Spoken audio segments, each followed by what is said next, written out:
harusnya sampai yang ditangkap. Harusnya kan Densus 88 yang dia tangkap itu adalah makhluk kucluk ini, si Hosinuddin ini. Kenapa? Karena Hosinuddin ini adalah orang yang selama ini selalu berteriak soal khilafah. Orang yang selama ini keluar-keluar di media sosial dan bahkan pernah dengan berani mengajukan proposal sistem khilafah terhadap Mahfud MD. Yang waras tidak boleh mengalah terhadap mereka para pencoleng-pencoleng agama yang menjadikan agama sebagai alat politik.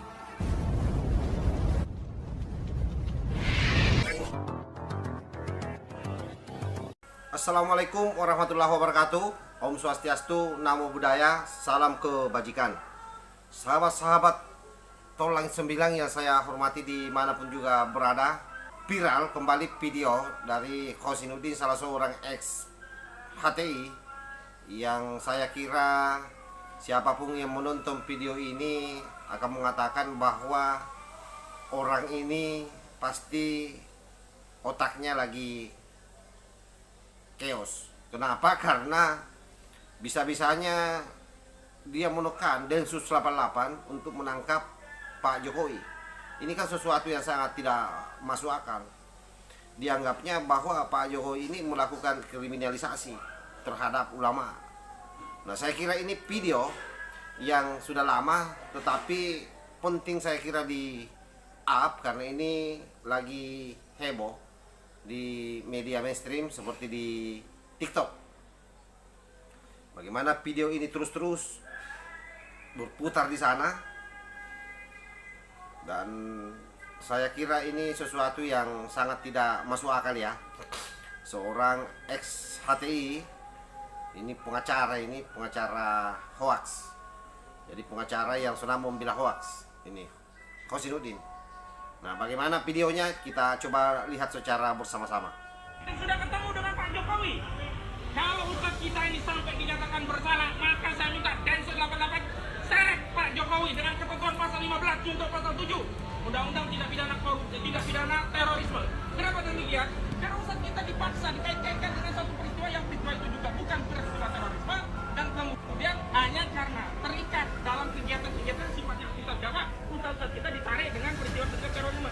Kalau cara mendakwa itu dengan cara mengait-kaitkan, maka saya perintahkan, ya, walaupun saya bukan komandannya, saya minta kepada Presiden perintahkan Densus 88 untuk menangkap Presiden Jokowi dengan ketentuan pasal 15 junto pasal 7 Undang-Undang Terorisme. Dan selanjutnya, ini yang membuat kita marah. Ustadz kita ini berdakwah, kurangan dakwaan jaksa itu tentang dakwah ini persoalkan di dalam proses pengadilan sejak kapan? Kalau negara ini negara komunis, silakan persoalkan dakwah. Kita sudah tahu negara kita adalah negara yang berdasarkan ketuhanan yang Maha Esa, bukan negara komunis. Oke sahabat, saya kira sudah jelas ya bagaimana video tersebut. Jadi kita pasti ngakak mendengarnya. Dia memerintahkan Densus 88 untuk menangkap Pak Jokowi. Ini kan tidak masuk akal. Harusnya sampai yang ditangkap. Jadi mestinya Densus 88 itu yang menang. Harusnya kan Densus 88 yang dia tangkap itu adalah makhluk kucluk ini, si Hosinuddin ini. Kenapa? Karena Hosinuddin ini adalah orang yang selama ini selalu berteriak soal khilafah. Orang yang selama ini keluar-keluar di media sosial dan bahkan pernah dengan berani mengajukan proposal sistem khilafah terhadap Mahfud MD. Kalau Anda ingat waktu itu bagaimana dia ke kantor Menteri Menko Polhukam dalam rangka menyerahkan proposal khilafah, dan ditolak waktu itu, diarahkan ke DPR. Dan untungnya di DPR juga ditolak. Nah, itulah bagusnya Indonesia sebagai negara yang demokrasi. Seperti yang disampaikan oleh Ihsanuddin ini kan sebenarnya sama saja kalau mempermalukan simbol negara kita. Pak Jokowi bagaimanapun juga seorang presiden. Lalu seenaknya Anda mengeluarkan pernyataan untuk menyuruh Densus 88 menangkap Pak Jokowi. Apa masalahnya di sana? Jadi ini kan kebalik-balik ini. Mestinya dia yang ditangkap oleh Densus 88 justru kemudian menyerang balik. Betapa barbarnya ini orang dan betapa demokrasinya negara kita.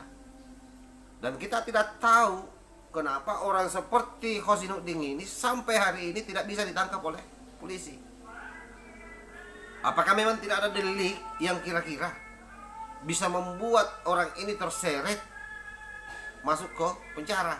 Saya kira ini yang perlu dipikirkan oleh Pak Kapolri. Ini saya kira yang perlu dipikirkan oleh Pak Panglima, karena ini soal stabilitas negara kita. Jadi jangan kemudian orang-orang seperti ini terkesan sengaja dipelihara.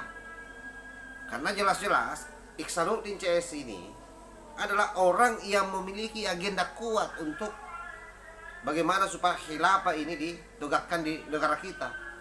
Dan dengan entengnya, dengan sombongnya, dia mau perintah Densus, Pak, untuk menahan Pak Jokowi. Ini kan biadab namanya ini.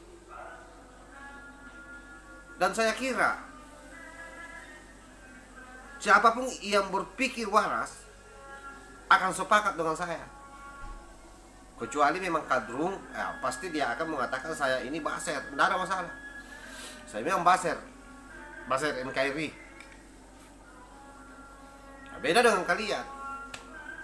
Kalian baser, tapi kalian baser para pengasuh khilafah. Itu bedanya. Jadi kita beda kelas memang.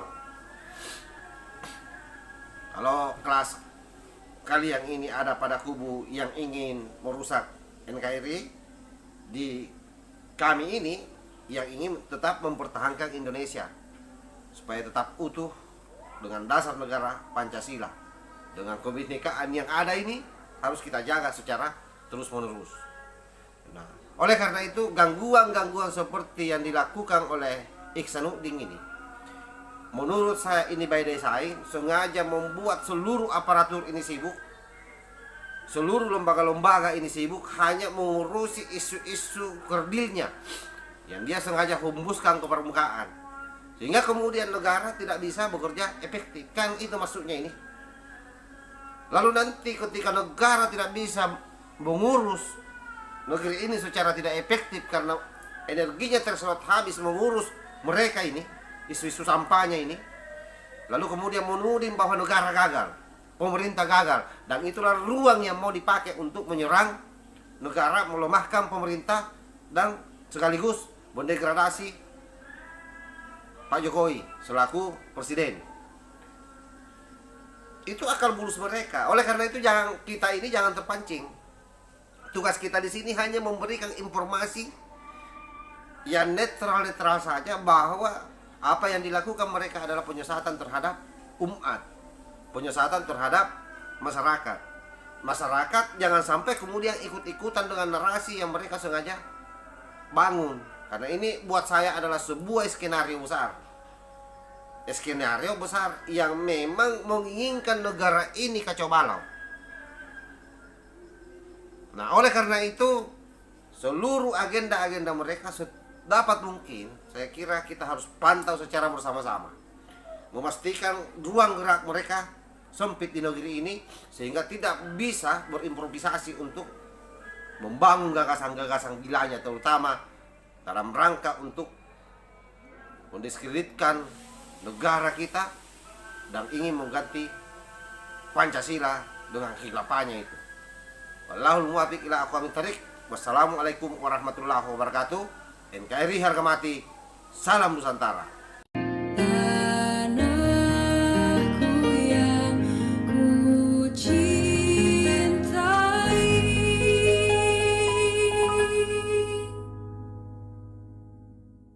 engkau